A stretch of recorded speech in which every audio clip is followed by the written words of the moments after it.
28 जानेवारी, वेळ सकाळची. गृहिणींची स्वयंपाकघरात लगबग सुरू होती. कुणी कामावर जाण्याची तयारी करत होतं, तर काही वडीलधारी माणसं न्याहारीची तयारी करत होती.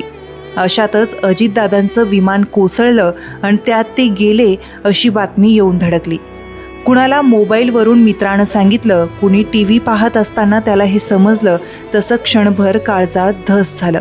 काही काळाकरता जगही थांबलं. दादा राजकारणातलं अढळ व्यक्तिमत्व, त्यामुळे त्यांच्या पक्षातल्या नेत्या कार्यकर्त्यांचे ते लाडके नेतृत्व. रोखठोक शैलीमुळं विरोधी पक्षातही त्यांच्या चाहत्यांची कमी नाही.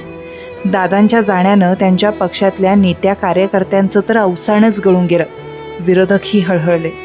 हे काय जाण्याचं वय का, असं जो तो मनाला विचारू लागला.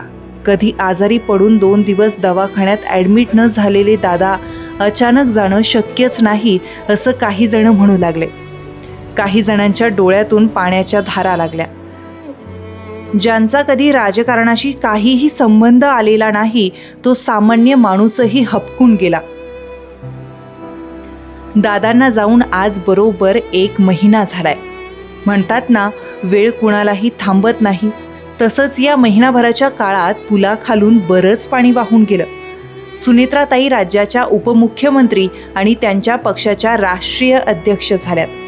पार्थ यांना राज्यसभेवर पाठवण्याचीही लगबग सुरू झाली.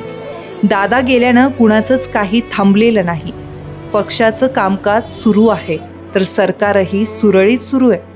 नाशिकमध्ये विश्व मराठी साहित्याच्या निमित्तानं माय मराठीचा जागर सुरू आहे.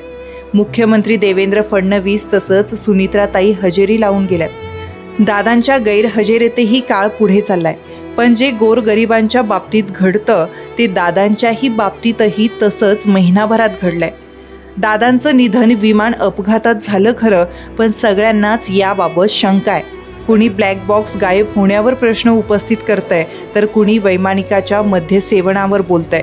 एकटे रोहित दादा सोडले तर उघडपणे बोलायला मात्र कुणी धजावत नाहीये. संजय राऊतांची त्यांना साथ मिळते, हेही तितकंच खरंय. सरकारनं चौकशी सुरू केली आहे, पण महिनाभरानंतरही दादाच्या मृत्यूमागचं कारण उघड करू शकले नाहीत.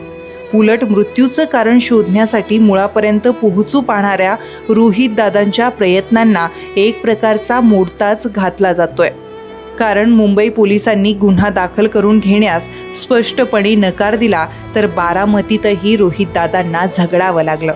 जे सामान्यांच्या बाबतीत घडतं, तेच दस्तूर खुद्द उपमुख्यमंत्री राहिलेल्या आणि 5-50 आमदार सांभाळणाऱ्या दादांच्याही बाबतीत घडलं. अधिकाऱ्यांवर जरब ठेवून त्यांना शिस्तीत वागायला लावणाऱ्या दादांनाच न्याय मिळत नसेल, तर आमची काय बात, असंच एखादी व्यक्ती बोलली तर त्यात वावगं काही ठरणार नाही.